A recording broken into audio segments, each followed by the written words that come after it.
Story time. How pear tied mango for my favorite fruit.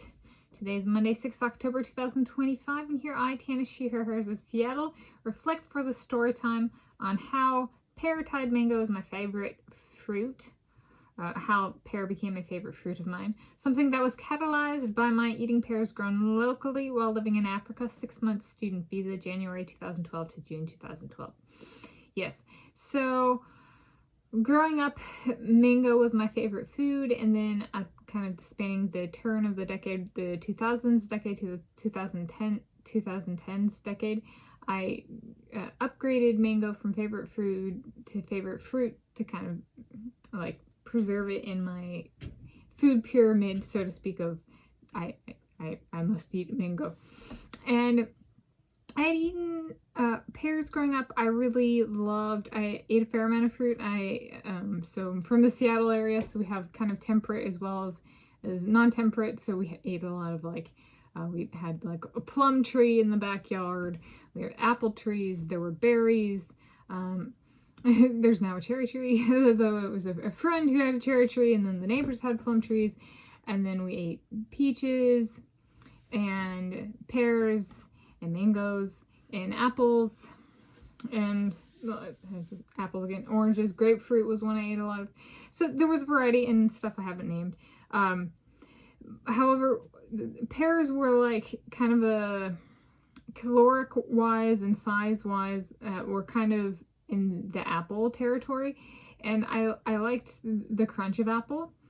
And so in 2012, I went to Africa. I studied abroad at Nelson Mandela Metropolitan University in Port Elizabeth, South Africa, which was the name of the city at the time. And when I was there, I would go grocery shopping, and they had bags of, so South Africa was like the largest producer in Africa of like apples and pears and stuff, because it was a temperate climate.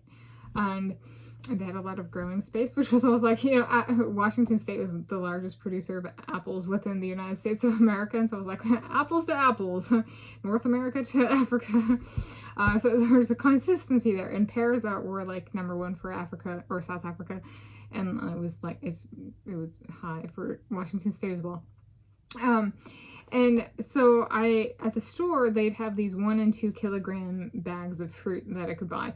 And so I was like, they had apples and pears, and I was like, it's cool to live in a country where pears are like one of the top exports. And so I was like, all right, I'll try that.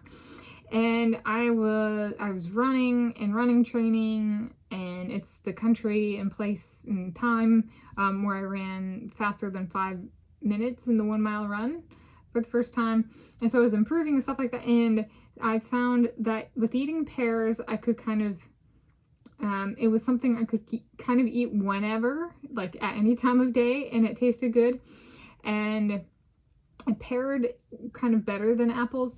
And the real deal breaker was I would be sitting doing something, working on schoolwork or just whatever, and I would put the fruit down. And with apples, the flesh of the fruit would kind of change color, but it also kind of change texturally, versus with pear, it didn't really change texturally, and the flavor didn't change. And I love that. I was like, I love that I can eat a few bites, put it down, work on whatever I'm working on, go back to the pear, and it'll taste the same. And so my choosing pears as a second favorite fruit was actually for a very different reason, and is part of why I still to date, I guess, it started with that. It's the reason why. So this is, I guess, technically like a formal announcement of it. It tied it. However, it took me, connecting those dots of like, I chose this one for a different reason. And it was one at the time that I was like, is this a favorite fruit of mine? Because I was like, I'm not dropping mango. So it's kind of been a shuffle of like, is it tied now? And it'll be a flare up to be like, yeah, it's tied. And then it'll be like, but I don't know. And so it is officially, formally, if none other than this video, tied with mango. But it really came from the texture of the fruit being withstanding to being exposed to air while I'm working on stuff. The texture didn't change much, which some people are like, I don't like slimy fruits, and I'm like, it depends on the pear. I don't mind it. And there are a bunch of varieties of pear, and Africa had some really, really amazing pears. And I chose red for this video because the outside of both items, mango and pear, can come in red. So on the outside of the mango would be a peel, and the outside of a pear would be a skin. And for both fruits, it can actually be red. So there we go. That's how pear tied a mango for my favorite fruit.